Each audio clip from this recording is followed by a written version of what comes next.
Quem fala conosco hoje, aqui no Papo de Graça, é o nosso irmão Pedro.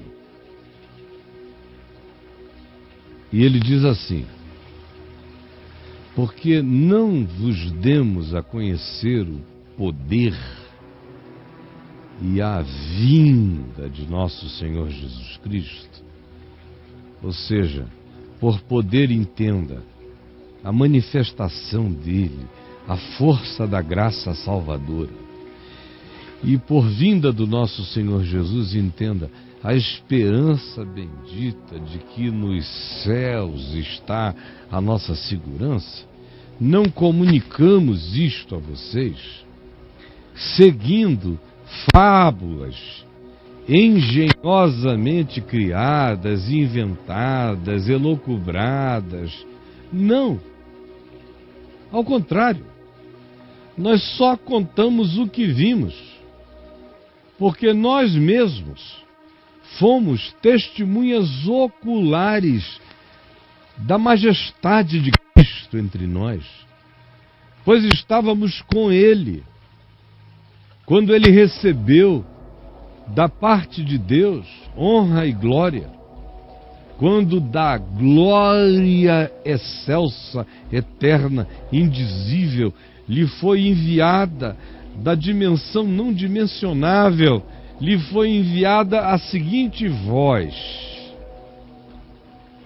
este é o meu Filho amado, em quem eu tenho todo o meu prazer. Assim,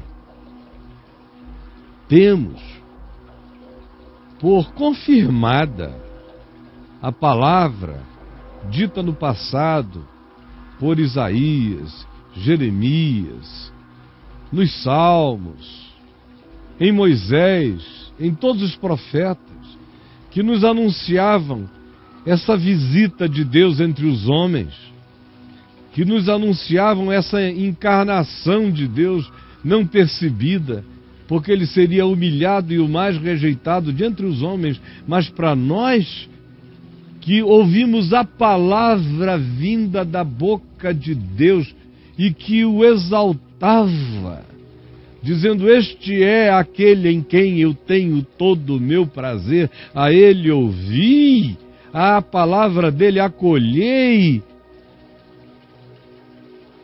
O testemunho que tivemos desta palavra é o que valida a nossa convicção.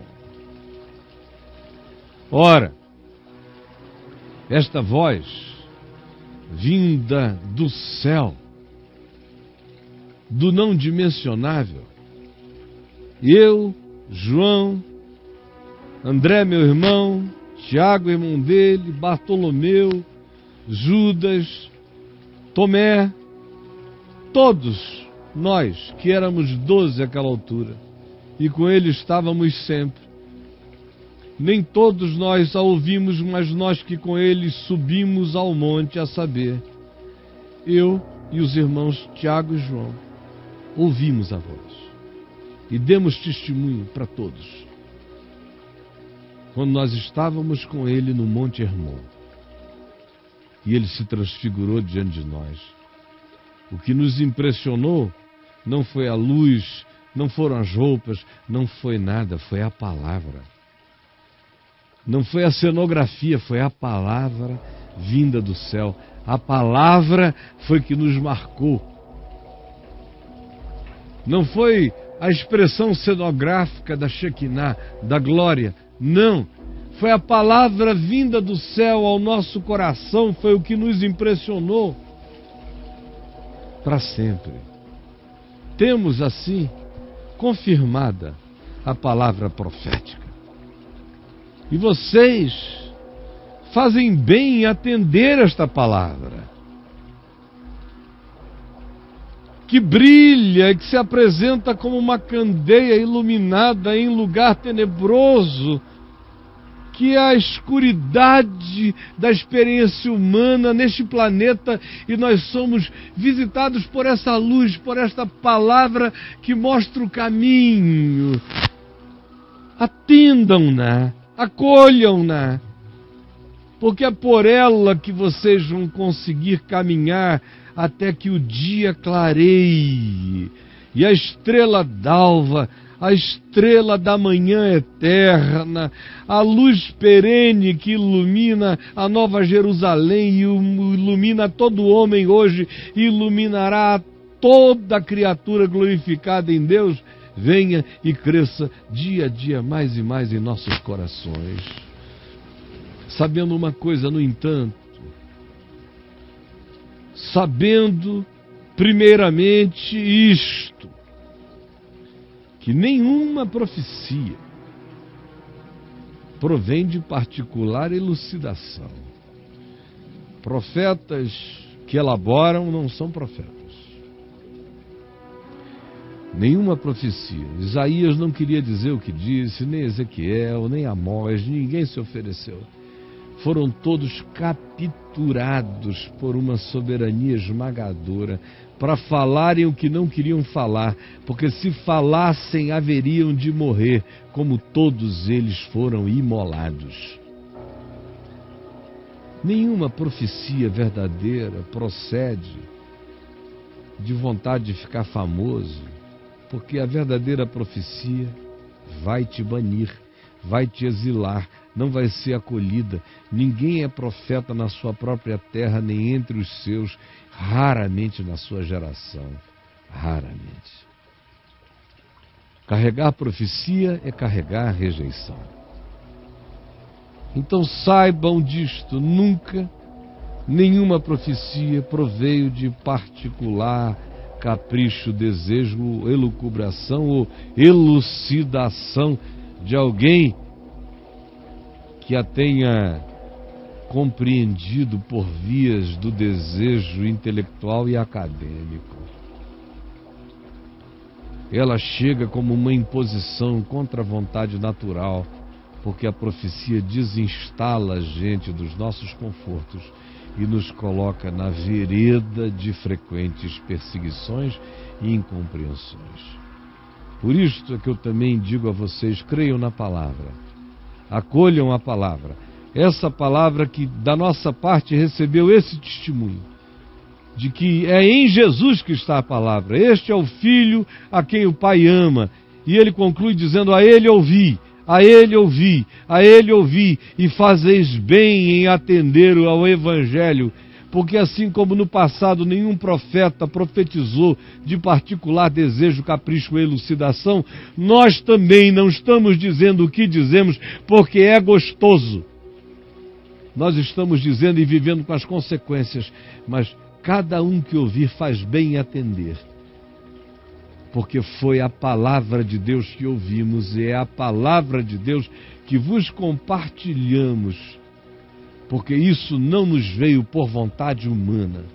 Entretanto, como no passado homens santos falaram da parte de Deus, movidos pelo Espírito Santo, hoje assim também nos entregamos santificadamente a Deus para falarmos muitas vezes o que nem gostaríamos de dizer, mas falarmos como palavra de Deus para uma geração cercada de falsos profetas.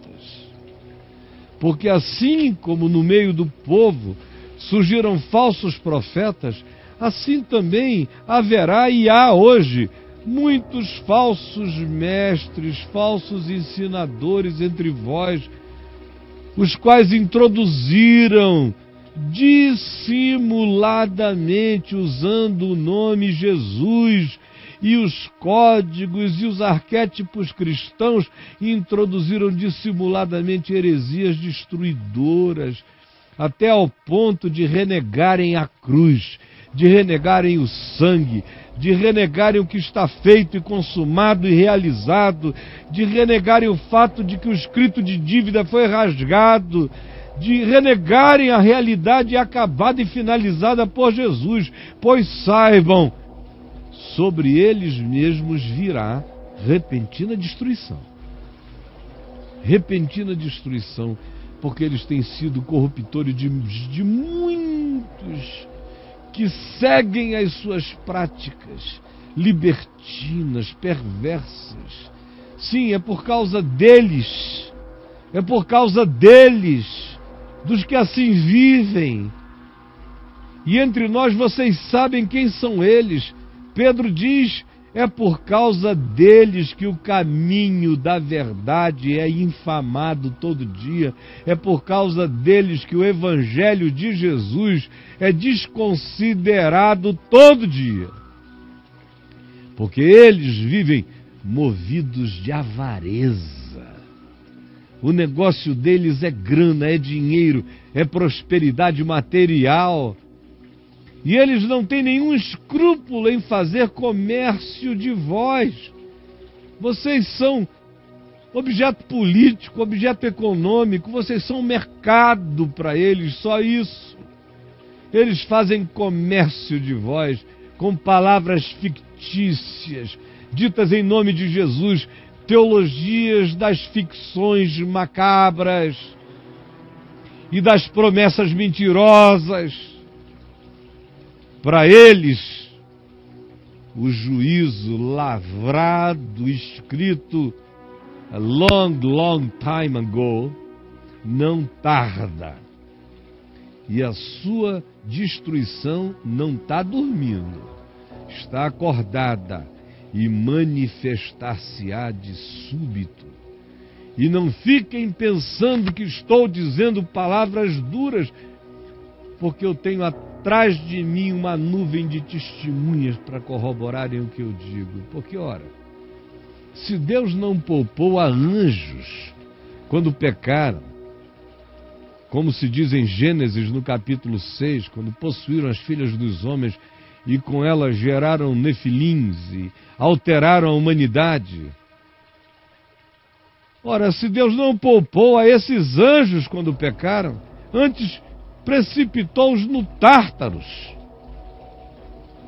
e os entregou a abismos dimensionais, reservando-os dimensionalmente para o dia da luz universal, do juízo final. E não poupou aqueles que foram corrompidos por ele no mundo antigo, os contemporâneos de Noé, preservando apenas Noé, que era o pregador da justiça no meio daquele mundo de híbridos e de mutantes perversos.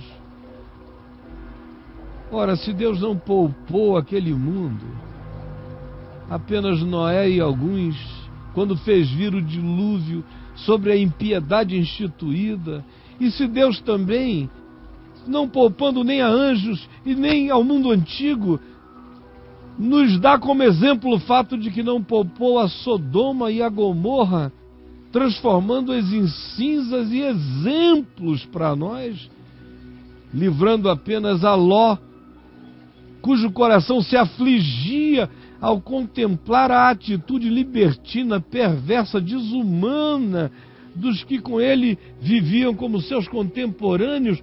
Quem faz vocês pensarem que será diferente, portanto? Ora, hoje, o que vemos são pessoas atrevidas, arrogantes, difamando a tudo, relativizando a tudo, não se submetendo à palavra. Ao passo que anjos, embora maiores do que nós humanos em força e poder, não têm coragem de proferir nem contra o diabo juízo infamatório, mas esses atrevidos ficam achando que podem brincar de Satanás e com o diabo sem se transformarem em demônios, como com efeito já se transformaram. Porque eles são todos uns brutos irracionais. Foram feitos para se tornarem presa e destruição.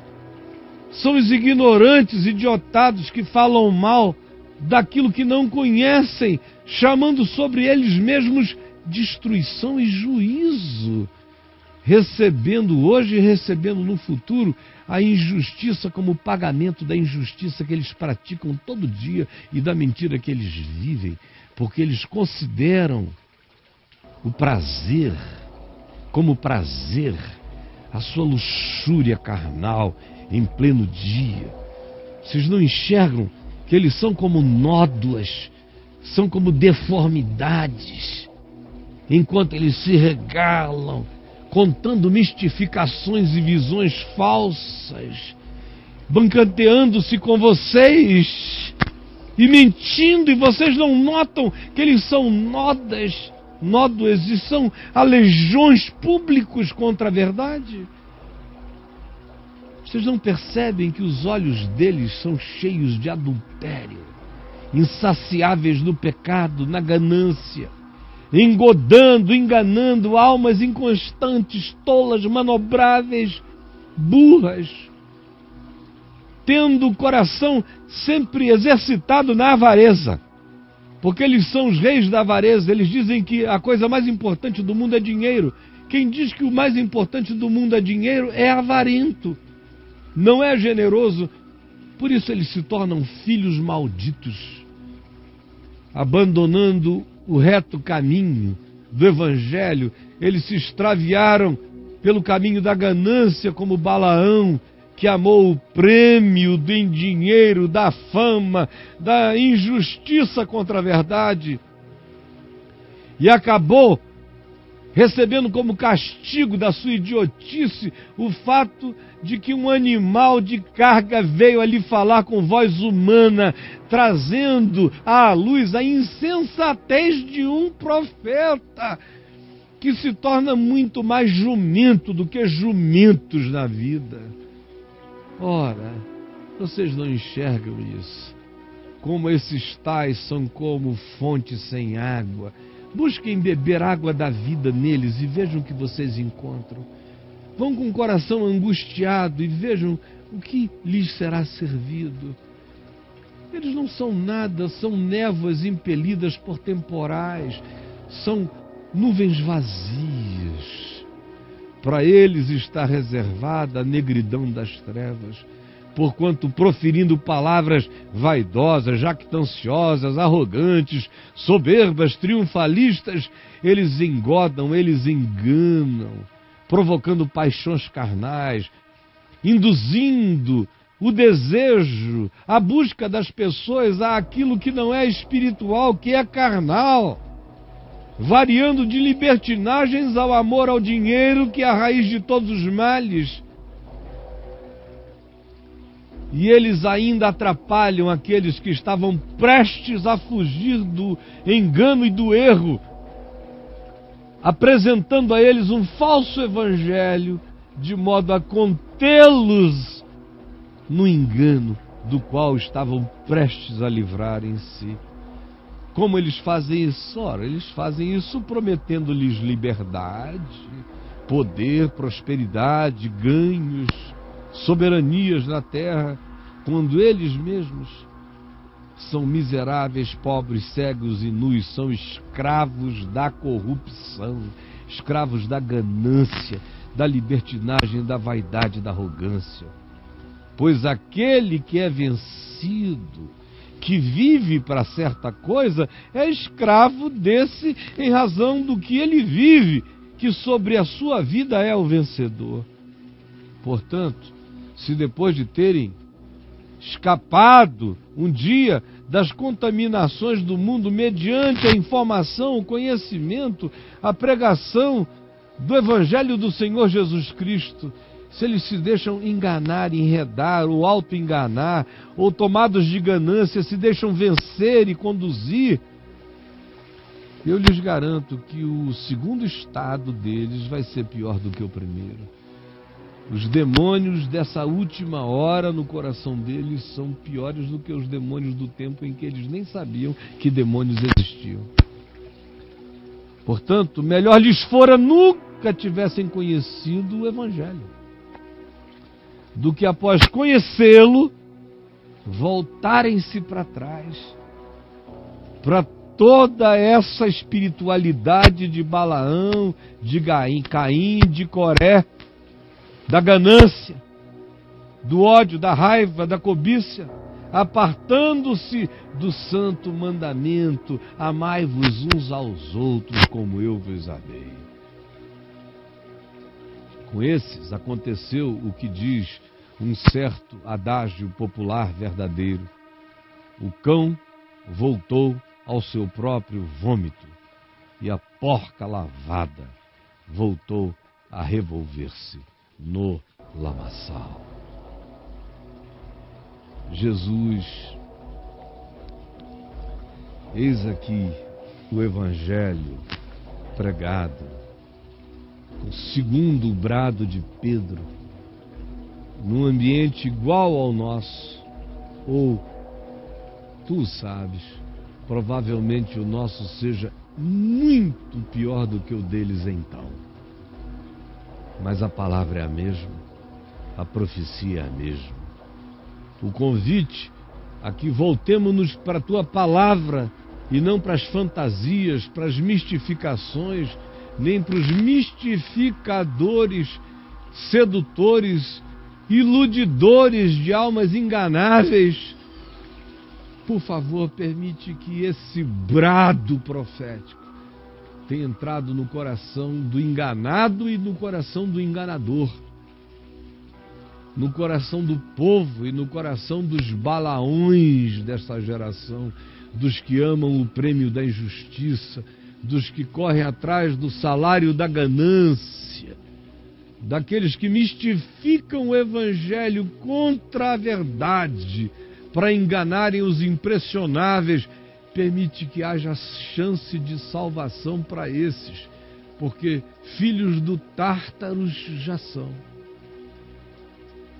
Como aqueles anjos que corromperam mulheres bonitas no tempo pré-diluviano e alteraram a natureza das coisas, eles alteraram a natureza do Evangelho contra a vida, contra a alma humana. Que desgraça fazem eles! Permite que alguns deles ainda se convertam e que hoje seja um dia de quebrantamento, de susto, de esmagamento do teu espírito no coração desse ladrão que um dia quis ser crente. Traze-o de volta ao arrependimento. Assim como eu te peço por esses milhões de enganados, de iludidos, de mistificados, de tolos, ignorantes e que vão se tornando, com o passar do tempo, cúmplices da maldade, porque mesmo quando recebem alguma luz, a rejeitam, porque maior se tornou o compromisso deles com o bandido do que com o pastor, salvador das ovelhas. Por favor, salva-nos dos lobos e dos falsos mestres que comeram a alma da maioria dos que se dizem teu povo. É o que eu te imploro hoje, que o poder do Espírito Santo nos visite com essa força, meramente pela palavra. É o que eu te peço. E se você ouviu a voz de Deus, e se o Espírito Santo está falando com você, o que quer que o Espírito de Deus esteja falando com você, não me importa. Você viu que eu não fiz perguntas, não lhe trouxe sugestões. Eu só li a palavra.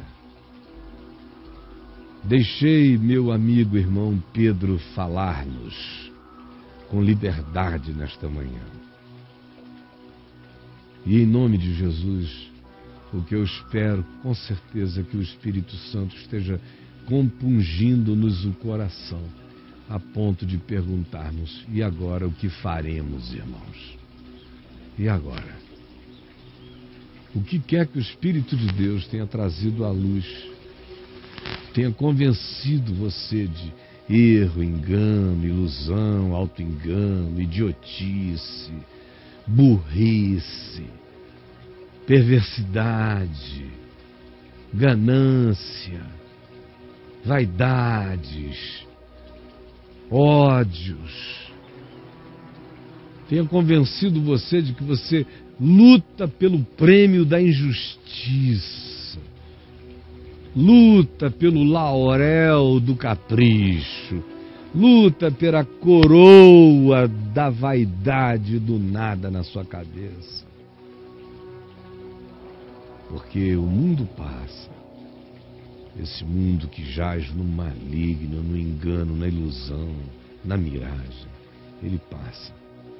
E bem assim a sua concupiscência, a sua idiotice, mas aquele que faz a vontade do Senhor permanece para sempre. Abra o coração, não diga não à voz que lhe fala. Como Pedro disse, nós ouvimos esta voz.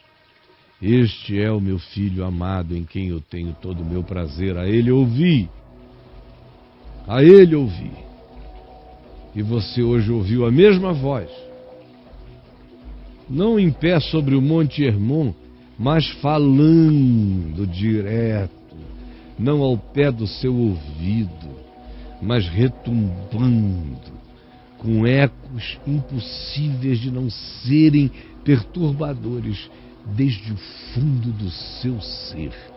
É aí que a voz molesta você. Hoje, se ouvirdes a sua voz, não endureçais os vossos corações. Tal privilégio não acolhido é uma provocação. E você que um dia amou a Deus, a palavra, o Evangelho, e hoje é só uma porca lavada, ou um cão se revolvendo no vômito, porque deixou o Evangelho e seguiu as mistificações loucas, quebrou a cara, pensando que era a Jesus que você seguia, e era a lobos vorazes que você a eles se entregava. Mas se o Espírito de Deus iluminou você, e iluminou acerca de tudo mais, do seu pecado, das suas escolhas, das suas deliberações, das suas paixões loucas, das suas idolatrias guardadas no coração, se o Espírito de Deus destelhou o seu esconderijo, arrombou o seu bunker e trouxe luz dos céus para o abismo do seu ser, não fuja da verdade. Hoje é o dia sobremodo oportuno, hoje é o dia da graça, do perdão, da libertação, da salvação.